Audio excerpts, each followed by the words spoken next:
Facebook. You're over here. Hi, Facebook. How is everyone? We are here. Hi. Right, sorry, I'm going to try and look at you more because I don't look at Facebook more. I'm really sorry for watching that. So hold on a minute. It says that we're telling people that you're live. So I feel like I'm just going to wait a little bit longer because we might Get a few more people. So you never know. You never know. So this is episode 5 of the Waffle sessions, would you believe? 5 episodes. Just a little bit of housekeeping. What is it? Do not swear. Shit, I like with that one.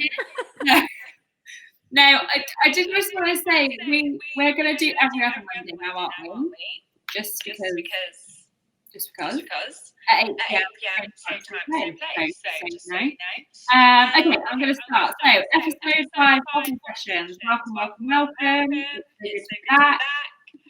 So today's episode is title is Are you inspired or are you motivated? So thank you for joining. Let's know if you have a replay. So my name's Meg.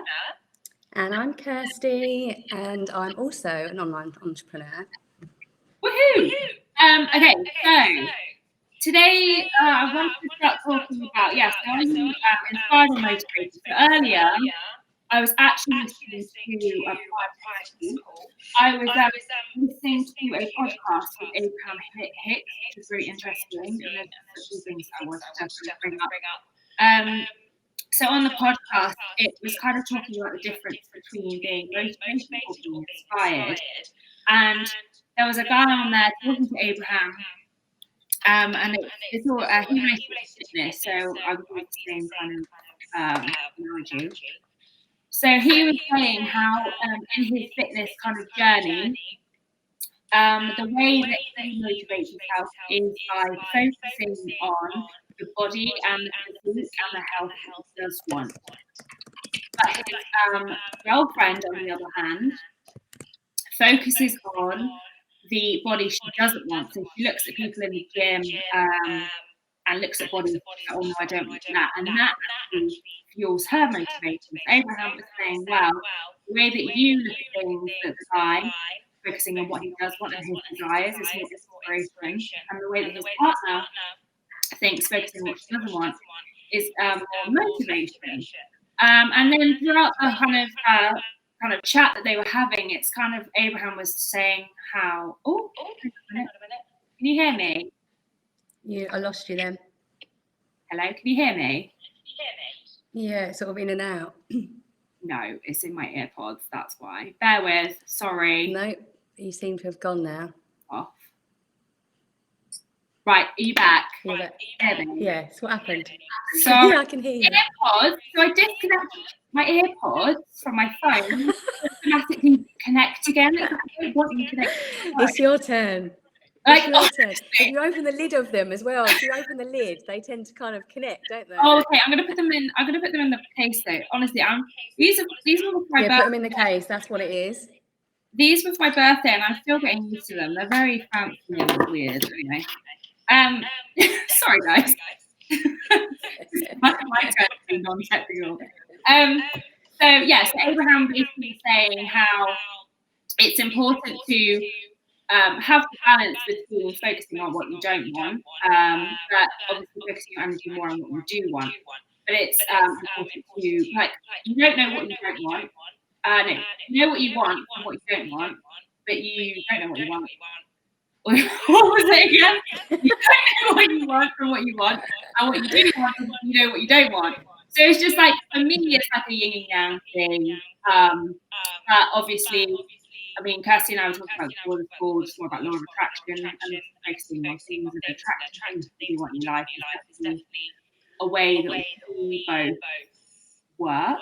I think the thing is that is the word that's the struggle, or tends to be the struggle, is the word motivation, or generally the word. And people say things like, oh, I'm not motivated to do that. I've run out of motivation. And we were very fortunate to be at an event in January, and Rob Moore was on stage talking, and he basically said that motivation is a load of old bollocks, because it comes and goes. And the way he put it is that you need to find a way to inspire yourself so that you can keep moving, which is another thing that can come and go. And I think the podcast that you listened to today is kind of like quite fascinating. It's almost like you're either the kind of person that perhaps relies on motivation, or you're the kind of person that relies on inspiration. And I think that's probably person specific, perhaps, because obviously he was one way and then his wife was the other in terms of their fitness journey. But I was saying to you earlier, and neither really worked for me as a full-time entity. So I, because the word motivation, we're used to saying it, we run out of it. Like, we're used to saying it like it's something that just disappears. And then inspiration, I think, depending on your mood, perhaps how you're feeling or how clear your vision is of where you want to sort of end up, can also be in and out as far as I'm concerned. So for me, what works is actually discipline and kind of creating habits. And it probably does come from a place of inspiration in a way, because it's like, I want to become that kind of person. That's my inspiration. So what are the habits that I need to put in, and what's the discipline I need to achieve to become that person? Because we were saying, weren't we, that in a bitch voice gets in the way of either of those two things, I think. Yeah, I think also when motivation does run out, we always say, and I truly believe it's always, if you run out of motivation, then look to what inspires you, because that's where it's going to come back. That's where the fire's going to come back. And I was saying to you earlier, like, especially in our community that we're a part of, when I see people do well in our community and are smashing their business or whatever, or in life, like whatever, that motivates me because I'm inspired by them. Like, if Kirsty has a win in a day, or one of the girls, or one of the people in our team, like, if I see that, I'm like, oh my God, yes, like, I can do that. Like, that is motivation to me, because you guys are inspiring me. So yeah, I definitely feel now I'm more inspired. I'm more inspired, sorry, to be motivated. I look for that element of inspiration. Yeah. I find that fire in my belly to motivate me.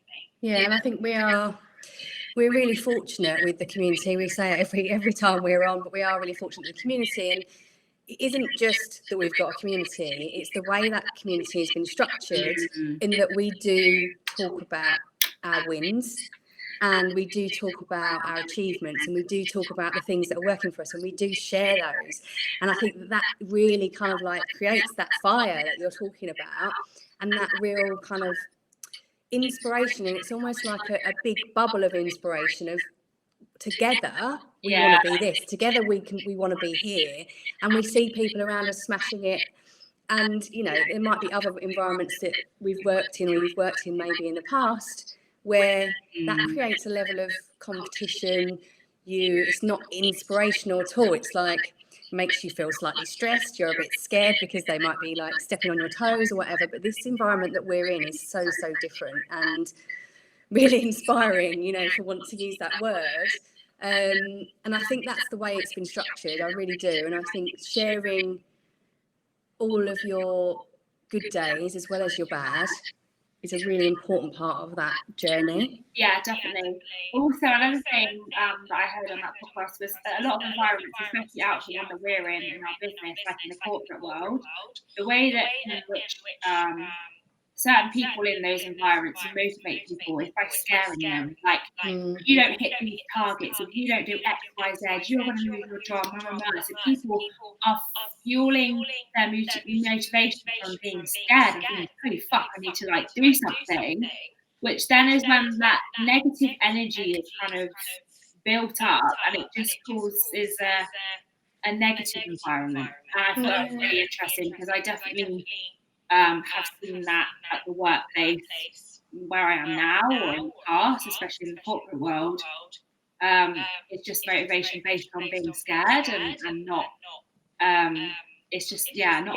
It's that it comes back to that sort of that fear again of fear of losing your job and thinking that there's no other options. And it really does come back to that point, doesn't it? It's like it creates a level of anxiety in a way. And depending on what kind of job you've got, like my background is kind of exactly what you said. I would dread Mondays because Mondays was sales reports days. We were able to see whether our department was doing really well or not doing really well. And then we had to go into a room and talk about it either way, whether it was positive or negative. But if it wasn't doing very well and there was a continuation of that over more than 1 week, then you had the very possibility that you could lose your job. And you knowing in a heartbeat that you could be replaced, that doesn't create much inspiration, really, does it? And then, what it created for me was kind of like, it was just constant anxiety, really. When I think back about it, really, I didn't sleep very well.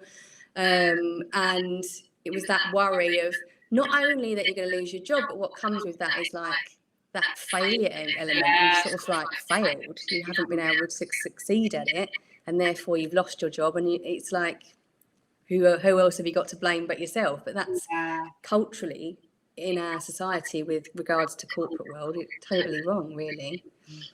I used to call it Sunday blues. Yeah. I'm very fortunate in my job now. I don't get that, but I have had it very badly in the past, and it's really not nice, is it? No, it isn't nice. That feeling. But I think it's quite a common one, isn't it? Really common feeling. Yeah. Like to worry about Monday, to worry about the start of your week, and to wait for the whole week to be over, and the only inspiration you've got is the weekend, that's all you can kind of hope for, really. A night out on a Saturday night. Night out, yeah, exactly.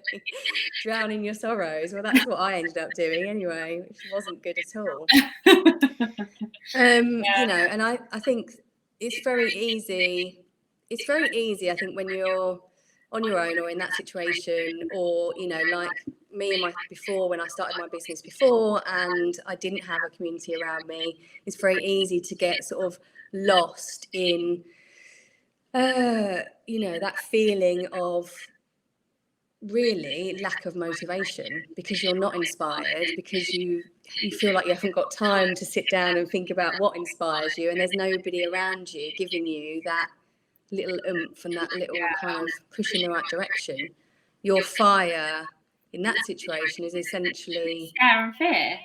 Yeah. Bad, isn't it? Not anymore.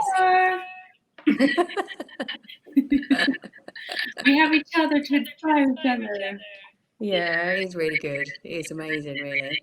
But I do still think that you've got inspiration on different levels. So you've got inspiration on that level, which is that like stoking the fire, like keeping you going. But then you've also got more micro versions of inspiration. So, when we're talking about, say, fitness or something that you want to achieve personally, that is a different level of inspiration almost. And it might be that it's one single person that you've kind of got, that inspires you, and one single person's kind of way of sharing information that inspires you and kind of gives you a reason to kind of move forward. So I think there are different levels of inspiration as well.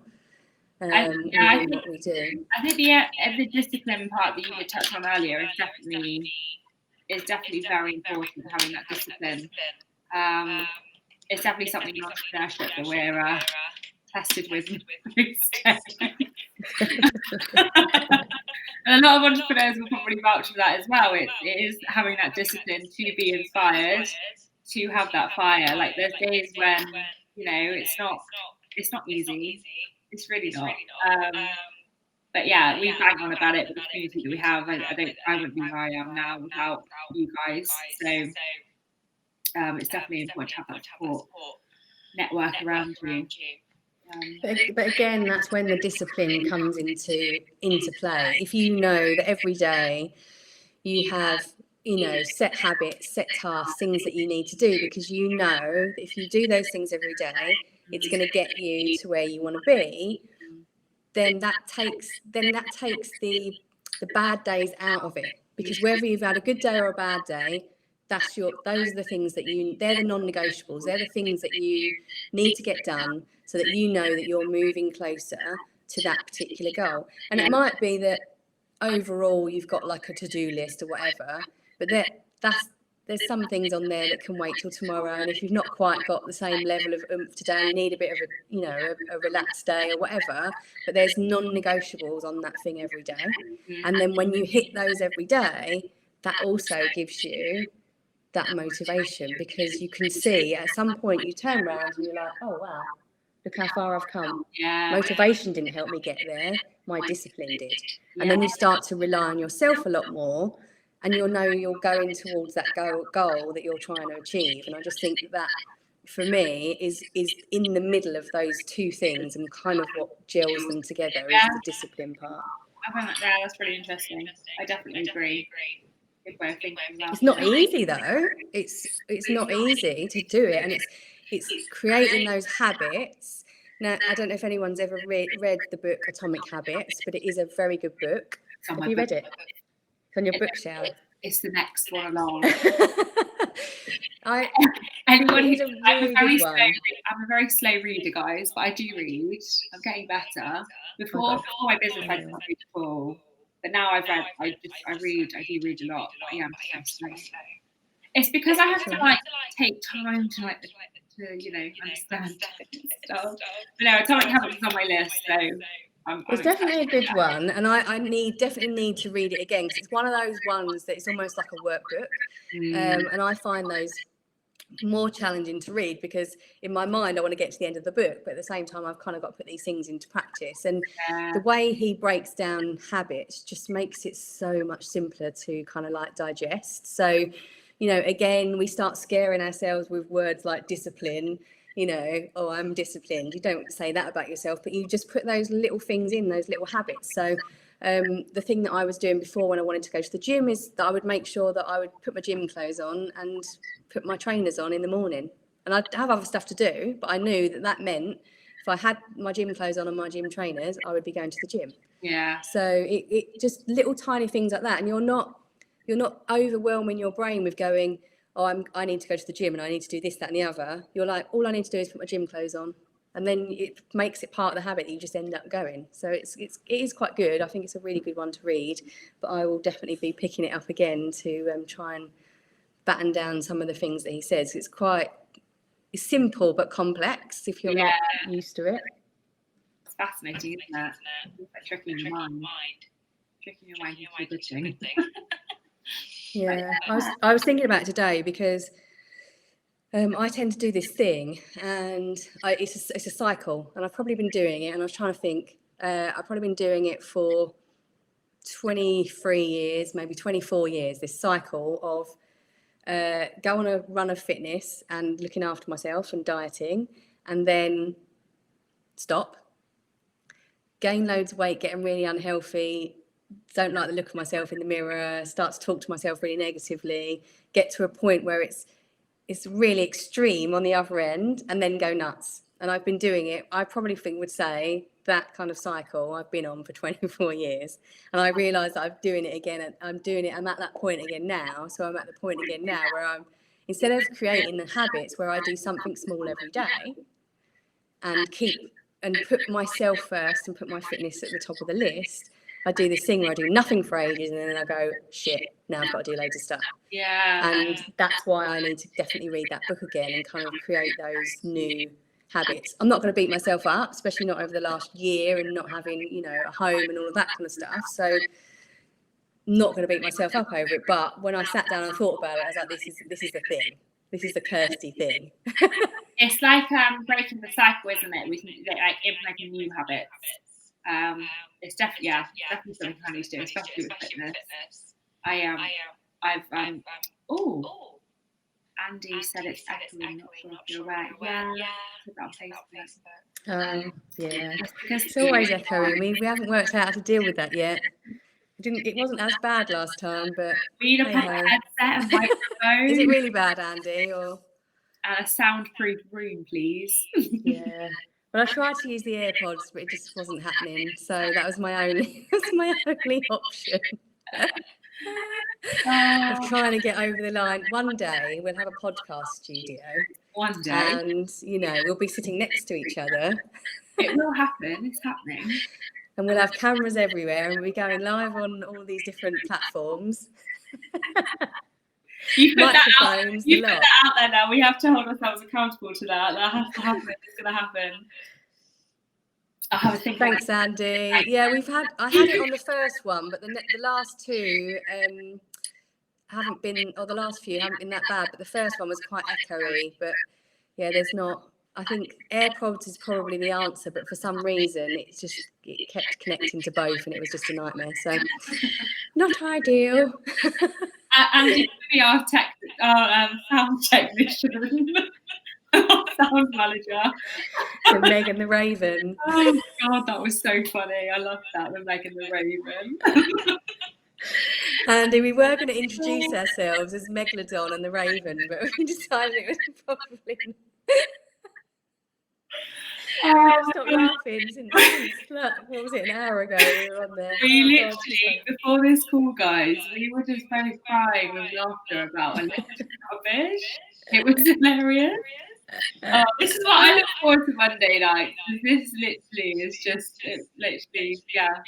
It's like a release of energy in it. It's really good.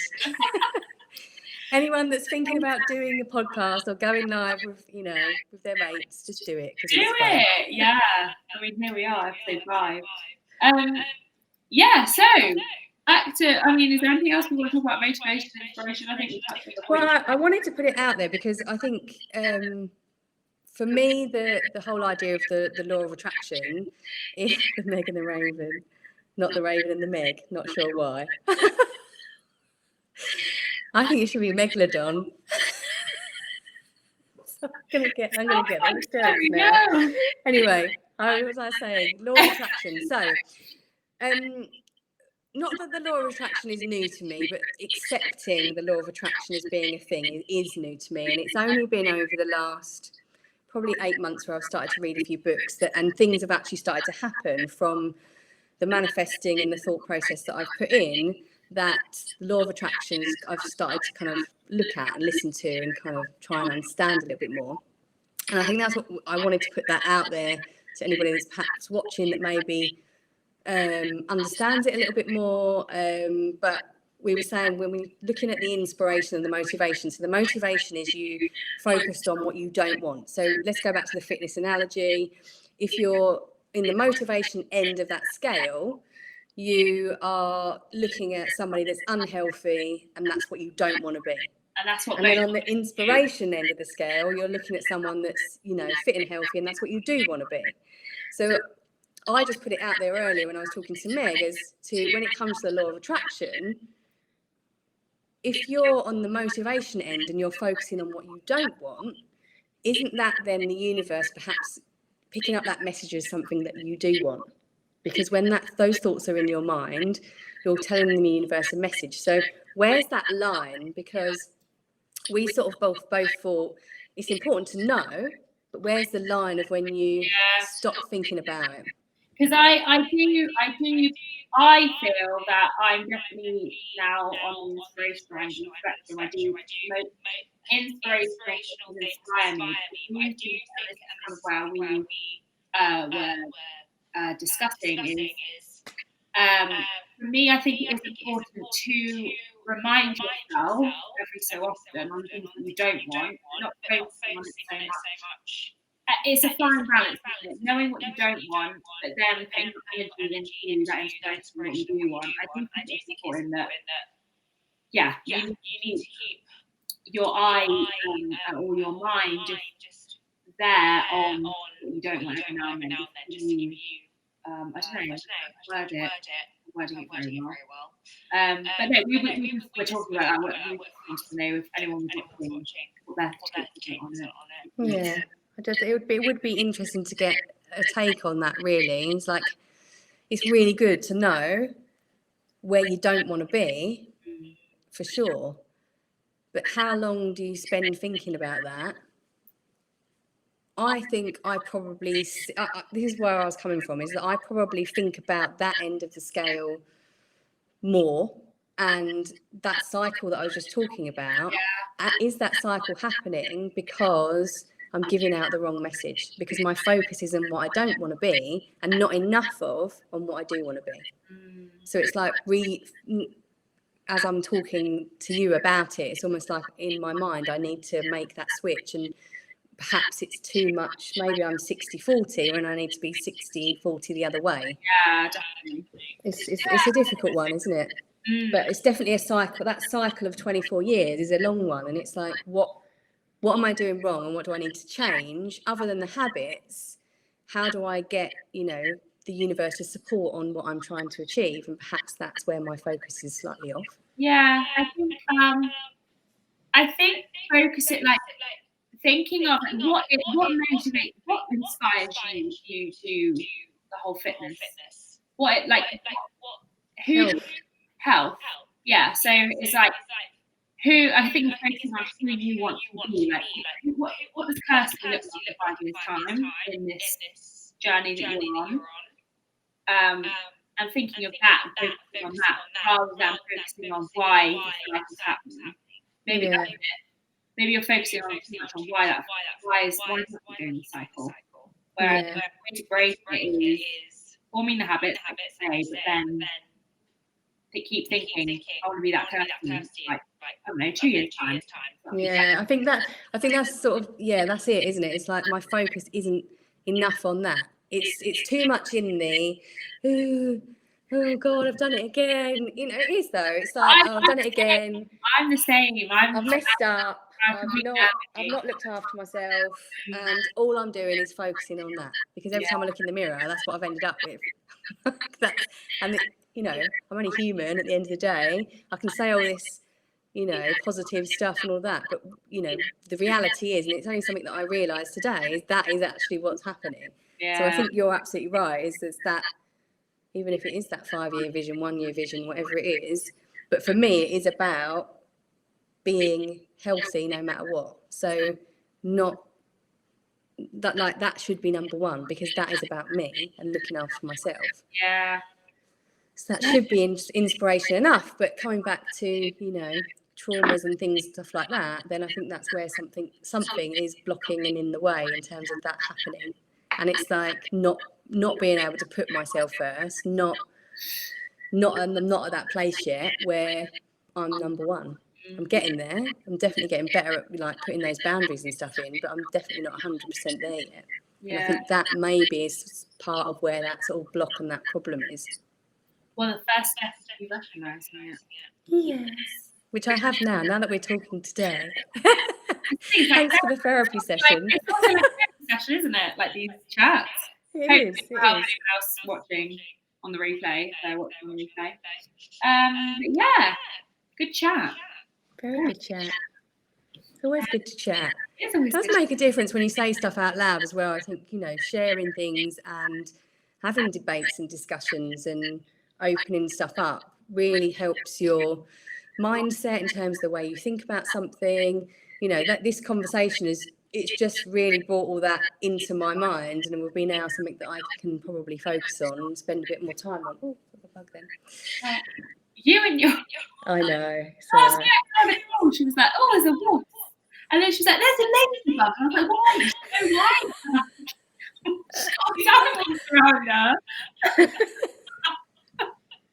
So funny. Oh my gosh. Anyway. So we won't be on next week. It will be the week after. What is that? Is that the 28th? I think it might be the 28th. Is it? It will be the 28th, yeah. There you go. So that we will be on 8 o'clock on the 28th. If anyone is on the replay, let us know. Let us know if you've got any thoughts about law of attraction and what inspires you, how you feel about motivation, because it would be really good to get your feedback. And we will see you in a couple of weeks' time. Yeah. great to see you guys. Thank you for watching if you're still here. And yeah, see you guys very soon. Bye, Facebook. Bye, Facebook. Thanks for watching. Love you guys. See you later.